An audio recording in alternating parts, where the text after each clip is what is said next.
അപ്പൂപ്പന്റെ മുഖം കണ്ട വീണ്ടും ക്ലച്ച് പിടിക്കുന്ന ലക്ഷണമാ. പക്ഷെ ഈ തള്ളയുടെ മുഖം കണ്ട ഒരു ദരിദ്ര ലുക്ക. കരഞ്ഞോണ്ടിരിക്കുകയാണെങ്കിൽ നീ ഒരു ഭാഗ്യ ദേവതയെ കൊച്ചേ. നീ കോടികൾ കൊണ്ടുവരും. ഞങ്ങളിങ്ങനെ ബുദ്ധിമുട്ടിക്കരുത്. 2 മാസത്തെ പലിശ തന്നതാ, ബാക്കിയും തരും. ജീവൻ ഉണ്ടെങ്കിൽ തരും. അതിന് ജീവനില്ലല്ലോ. ജീവനുള്ള ആളാണെങ്കിൽ 2 കൊല്ലം മുമ്പ് ചത്തും പോയി. ആകെ ഇയാൾക്കുള്ള ഇത്തിരി ശ്വാസവാ. എടോ, കട്ടപ്പുറത്താവുന്നതിന് മുമ്പേ ഞാനൊരു കാര്യം പറയാൻ വന്നതാ. എന്റെ മുതലാളി ഒരു സേലത്തുകാരന്, വീരപാണ്ഡ്യൻ, പണക്കാരനാ. നേരത്തെ ഞാൻ പറഞ്ഞ പോലെ ഒരു പട്ടി. പക്ഷേ മോനൊരു ചുള്ളന. ഞാൻ പറഞ്ഞില്ലേ ഈ കൊച്ചു കോടികൾ കൊണ്ടുവരുമെന്ന്.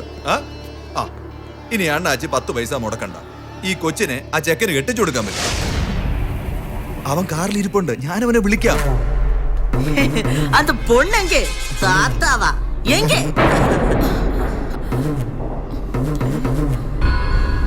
நீ ரொம்ப அழகா இருக்கு.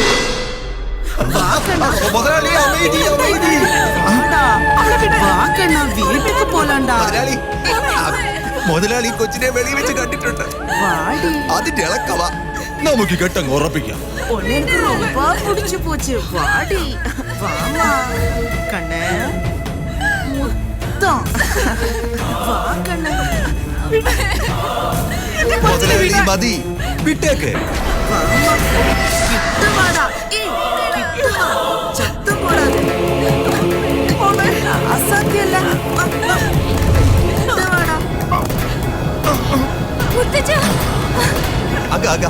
അവനൊന്നും ചെയ്യില്ല. ഒരു പാവ പുണ്യാ.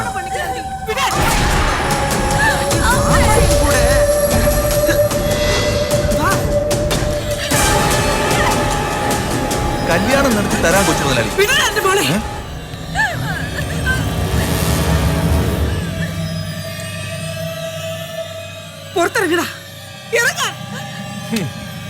ഇതിനേക്കാൾ മൂർച്ചയുള്ള 4-5 എണ്ണം പുറത്തെന്റെ വണ്ടിയിലുണ്ട്. അക്കരത്ത് പിടിച്ചോണ്ട് വിറയ്ക്കാനേ പറ്റൂ. ഞാനതൊന്ന് എടുത്താലുണ്ടല്ലോ, അരിഞ്ഞുകളെല്ലാത്തിനെയും. ഇപ്പം പോവാ.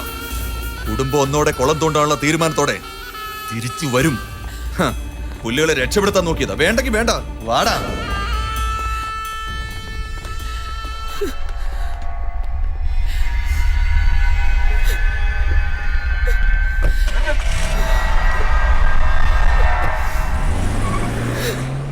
എനിക്ക് വലിയ പഠിപ്പും പത്രാസൊന്നും ഇല്ലാത്തതുകൊണ്ട് നിങ്ങളെ പോലെ കംപ്ലീസ് എന്നോ ഐ ആം സോറി എന്നൊന്നും പറയാൻ അറിയില്ല. ആകെ അറിയാവുന്നത് സ്നേഹിക്കാന്. പിന്നെ ദേഷ്യം വരുമ്പോ വല്ലതൊക്കെ വിളിച്ചു പറയും. അത് കേൾക്കണ്ടെങ്കിൽ പൊയ്ക്കോ. ആന്റി, ഞങ്ങൾ ആരും സാജനോട് ഒരു തെറ്റും ചെയ്തിട്ടില്ല. കിട്ടുന്ന കാശ് കുറവായിരുന്നെങ്കിലും ഞങ്ങൾക്ക് മനസ്സമാധാനം ഉണ്ടായിരുന്നു. ഇപ്പൊ അത് പോയി. നിങ്ങളുടെ കൂടെ ചേർന്നിട്ടാ. വേറെ ഒരു കാരണവും ഞാൻ കാണുന്നില്ല. ആന്റി, ഞങ്ങൾക്ക് അവനൊന്ന് കണ്ടേ പറ്റൂ. ഞാൻ അവനോട് പൂട്ടി വെച്ചിട്ടൊന്നുമില്ല. അവന്റെ അമ്മയാ ഞാൻ. ഈ ഞാനും എന്റെ കുഞ്ഞിനെ കണ്ടിട്ട് ദിവസം 4-5 ആയി. അവൻ എവിടെയാന്ന് വെച്ച് പോയി കണ്ടുപിടിച്ചോണ്ട് വാ. ചെല്ല്.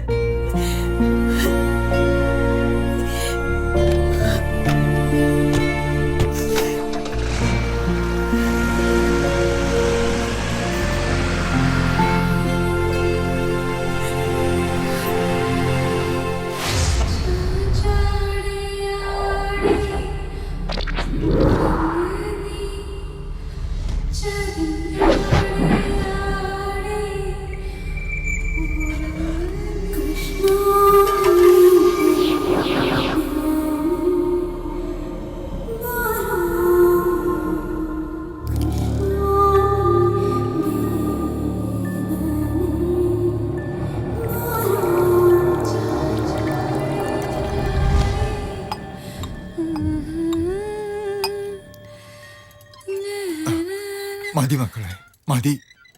ഒന്നിച്ചൊരു യാത്ര പുറപ്പെടുമ്പോ എല്ലാവരും കൂടി സന്തോഷത്തോടെ ആവാന്ന് കരുതി. അതാ ആടാനും പാടാനും ഒക്കെ മുത്തച്ഛൻ പറഞ്ഞത്. മതി. കുറെ നാളായി എന്റെ മക്കൾ പാലിന്റെ നിറം കണ്ടിട്ട്.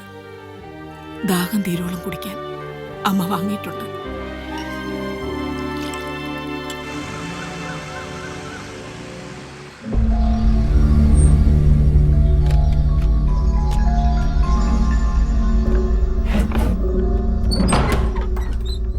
എന്ത് പണിയായി കാണിച്ചത്? സാജൻ എന്തോ ബിസിനസ് ടെൻഷനിൽ പറഞ്ഞെന്ന് വെച്ച് രാജി എഴുതി വെച്ചിട്ട് ഞാൻ പോന്നോ? ഇവിടെ ആരെങ്കിലും വലുത് പറഞ്ഞോ? ജോലി മതിയാക്കിയിട്ട് ഇവിടെ വന്നത്. നീ ചെന്ന് ഡ്രസ്സ് മാറ്റിയിട്ട് വാ. അതെ, മുത്തശ്ശനൊന്നും പറയില്ല. നീ ഞങ്ങളുടെ കൂടെ വാ. ഓഫീസിൽ ഒരുപാട് പെൻഡിങ് വർക്കുണ്ട്. ഈവനിങ് തിരിച്ചുകൊണ്ട് വിടാം. നിങ്ങളൊക്കെ വളരെ സ്നേഹമുള്ളവരാണെന്ന് ഇവളെപ്പോഴും പറയാറുണ്ട്. ഇന്ന് വേണ്ട, ചെറിയൊരു തടസ്സമുണ്ട്. നാളെ വരും. മോളെ, നീ പറഞ്ഞാലേ അവർക്ക് വിശ്വാസമാവൂ. നാളെ ചെല്ലാന്ന് പറ. നാളെ വരാം.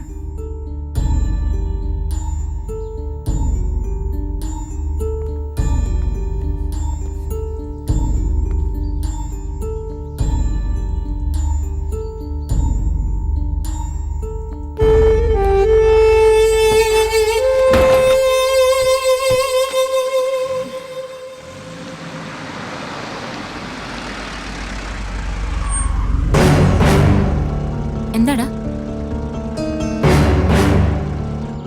എനിക്കെന്തോ പ്രശ്നം തോന്നുന്നുണ്ട്.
ഒരുപാട് വഴികൾ നോക്കിയതാ, ഒന്നും ശരിയാകാതെ വന്നപ്പോ.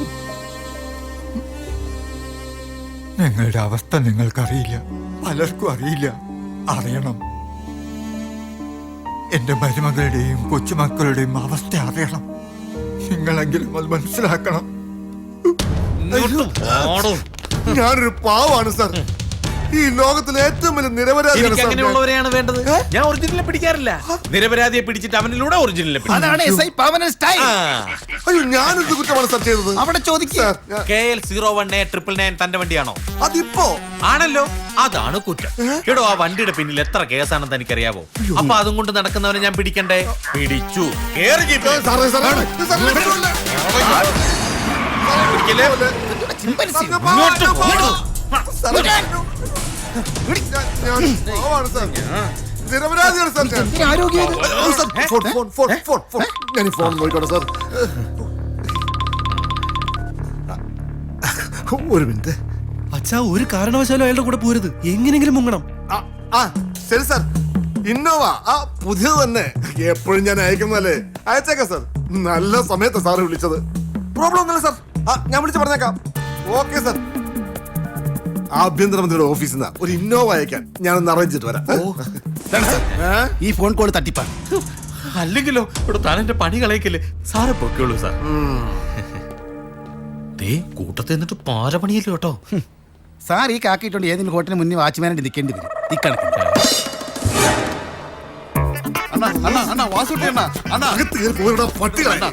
പോലീസുകാർ അകത്ത് വന്ന് ചോദിച്ചാൽ ഞാൻ എന്ത് പറയണോ? ഞാൻ കുറച്ച് ബിസിയാണ്. പകരം നിന്നെ കൊണ്ട് പോകാൻ പറ. സൗകര്യം കിട്ടുമ്പോ നമുക്ക് എക്സ്ചേഞ്ച് ചെയ്യാം.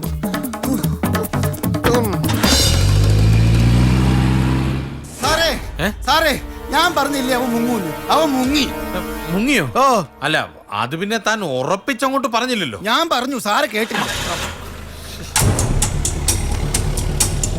സാറേ, നമുക്ക് ആ വണ്ടിയുടെ പുറകെ ഇതുമായിട്ട് ബന്ധപ്പെട്ട ആരുമാണത്? എന്റെ ജോസഫെ, തന്റെ പോലീസ് ബുദ്ധി ഇപ്പോഴും തന്നെ വിട്ടു പോയിട്ടില്ല കേട്ടോ. ഇവിടെ ആരോ ഒരാൾ ഫോണിൽ സംസാരിക്കാൻ വേണ്ടി വണ്ടി അവിടെ നിർത്തി. സംസാരിച്ച് കഴിഞ്ഞപ്പോ ഒരു വണ്ടി എടുത്തോണ്ട് പോയി എന്ന് പറഞ്ഞ ആ വണ്ടിയുടെ പിന്നാലെ പോയി ഈ പോലീസ് ജീപ്പിലെ ഡീസൽ തന്റെ മൂപ്പിനാൽ അടിക്കുവോ? അതെ.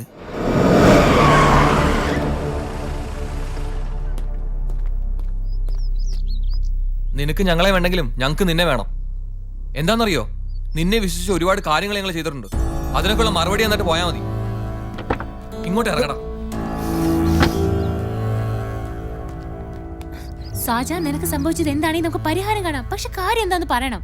പ്ലീസ് സാജ, നമ്മൾ പരാജയപ്പെട്ടാൽ എനിക്കിനി വീട്ടിൽ പോലും കയറാൻ കഴിയില്ല. ഇവൻ മിണ്ടില്ല, ഈ പട്ടി മിണ്ടത്തില്ല. പക്ഷെ ഞങ്ങൾക്ക് പലതും പറയാനുണ്ട്. അതൊക്കെ നീ കേൾക്കണം. നീ മാത്രം കേൾക്കേണ്ടതാ. നിനക്ക് കിട്ടിയ പണം ജാനകിയുടെ. അതേടാ, അവളുടെ കുടുംബം വിറ്റ് വകை കിട്ടിയതാ ആ 1.5 കോടി.